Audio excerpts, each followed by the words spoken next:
Today we're looking at Loch Lomond in the Trossachs National Park here in Scotland, United Kingdom. I'm Maurice and I'm the National Parks guy. We're going to be driving through the National Park, about 145 miles, and we're going to have a look around. I'm here to tell you about some of the wonderful parks we have around the world, show you what it is by car, sometimes I'm going to show you by adventure, and sometimes just by the story people tell. Welcome. We start out of Glasgow and this is us heading straight through the very first town.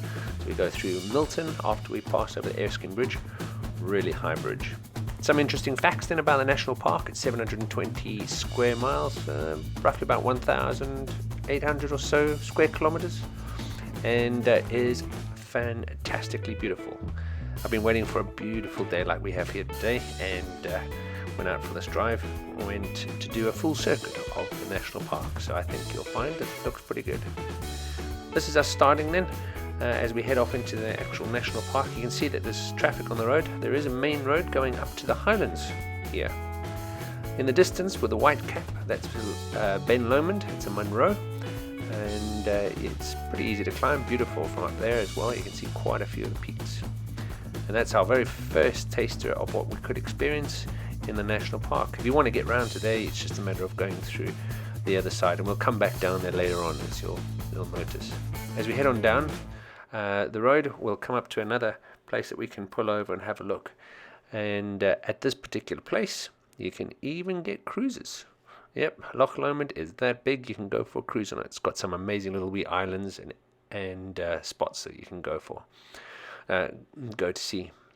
There's even a swimming race that can be done once a year. If you want to take part in that, you can check out the website for details on that. There you go. Yes, you can see where we are now, and that's one of the places where you can catch a cruise from.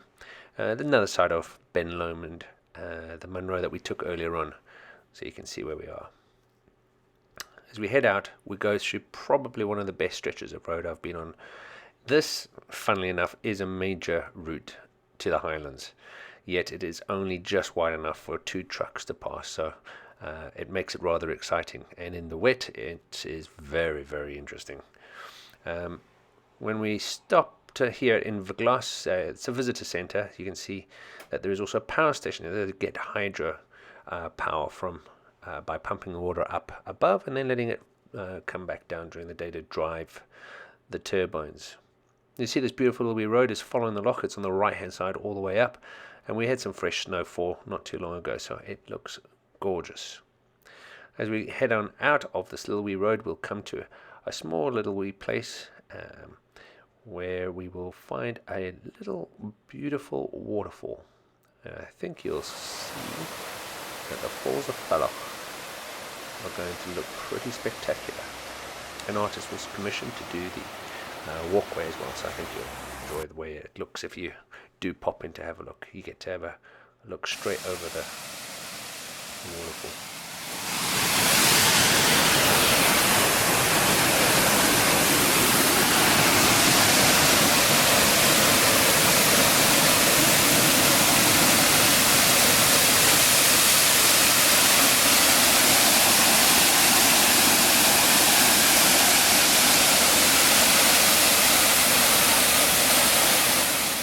As we head on back down, then from the waterfall, we'll make our way up and through the top part of the national park, and this really you'll see how the landscape begins to open up.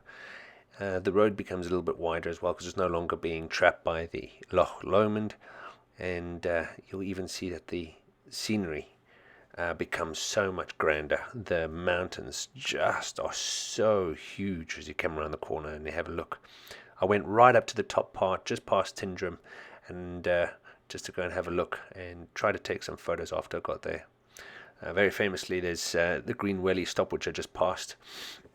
Many people stop there to go and have a look. As you can see right at the very top, the scenery up here is gorgeous, and this really is the road to the Highlands. As you head on out through there, you end up going into what is the Highlands. So this is a little we drove back. We have to go all the way back down now to Cranlarich, where we're going to continue with our little wee circle around the national park and head on our way. You can see on our left an amazing landscape awaits, and with that frosting on the top, it looks like there's little wee cakes everywhere. The sun today is just gorgeous, absolutely beautiful. As we head down and we head round, we're going to be coming up to another mountain called Ben More. That's another big mountain that many people climb. There it is there. That's Crenlarach, and Ben More is just past the arrow. You'll just see it there, just right in front of us.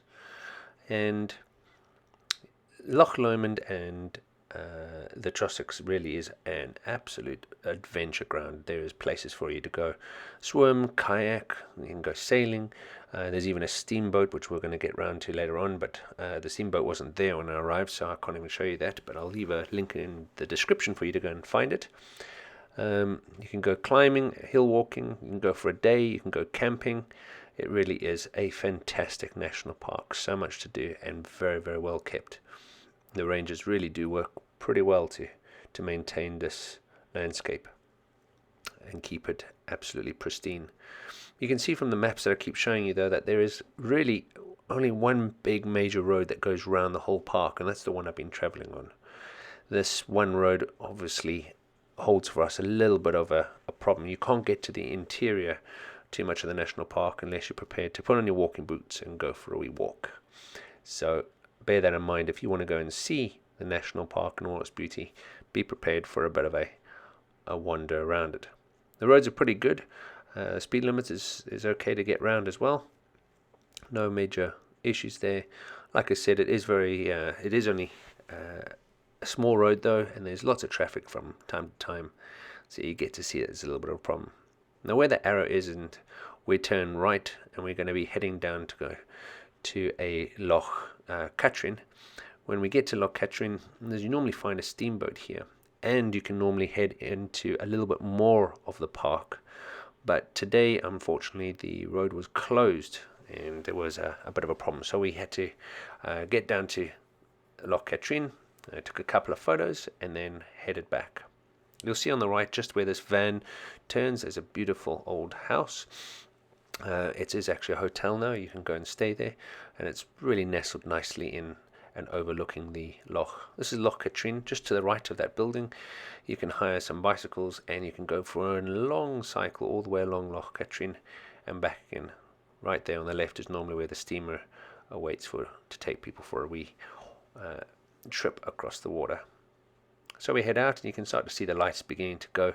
It's getting a little bit late now, and we would normally see where the arrow is. We'd normally turn right there and join up with the A81, but unfortunately the road was closed, so we had to go all the way back to the main road before we could head on back round. So really the trip I'm taking today is one where I'm going to be skirting the outside, the easterly side of the national park. You can already see that the landscape's changed. Earlier on in the day we had lots of trees. The road was pretty crowded and covered with trees and great big rocks. Here the roads opened up quite nicely. The land's flattened, and we're going through a few towns as well. But all in all, it becomes quite a farming area. As we head down, then we head towards Calendar. We are looking. We're looking now to the park, which is on our right-hand side, and that's where we're going to be going. I really wish we could have gone into the Trossachs at this point, but unfortunately we're running out of daylight, and I thought if I ended up down there it would be a bit awkward. Where the arrow is and where the next arrow is, that's where we would have been joining up, and we had to do obviously the detour around. This is a road which goes through the internal part of the park, but it is very small and is only one way in and one way back out again. You can't go through it. As you can see, we're not too far away from Glasgow. That makes this a very popular park in the summer. It's very easy to get to. So within an hour of driving from the centre of Glasgow, you'll be in a pristine environment. Absolutely gorgeous. And like I said, lots and lots of activities to do. And here we are. We're right near the bottom of the park. We're about 24 kilometres, 15 miles from Glasgow now. And this is us just heading back out towards the big city. You can still see that on this side of those hills, those mountains, there's not very much in the way of buildings. It's still very, very openville, very, very flat. Traffic just ticks along quite nicely. But as soon as we head over the hill and we come into it, you'll see Glasgow suddenly appear, and we're back into the traffic, the rush. So it's pretty good the way the national park is so close to the city, yet it really is worlds apart, and definitely go to visit. And if you have the chance, try and do some of the activities.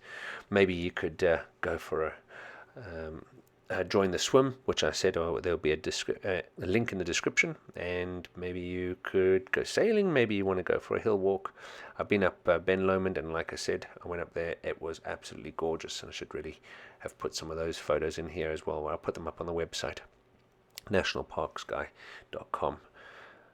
I hope you've enjoyed having a look around the national park. This is us coming back into Glasgow, and you can see the traffic starting to build up. This is right near rush hour, and it gets pretty hectic. We're going to be going through the Clyde Tunnel, and that's where our journey is going to end for a long old day out, taking some photos and just enjoying this beautiful, beautiful weather.